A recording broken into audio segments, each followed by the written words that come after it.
কিন্তু তুমি কি ভেবে দেখেছো, মহারাজ তোমার এত কাছে রেখেও তোমার কি কোনো আলাদা সুযোগ সুবিধা দিয়েছে?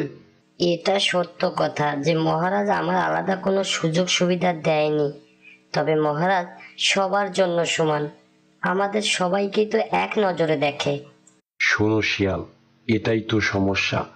আমরা হলো জঙ্গলের সবকিছু শিকার করব। আমরা জঙ্গলে মাংস খাই। তো আমরা যদি ঠিকমতো শিকার না করতে পারি, আমরা যদি খেতে না পারি, তাহলে খাবেটাকে? আর মহারাজ তো সবসময় আমাদের মুখে লাগাম দিয়ে রাখছে।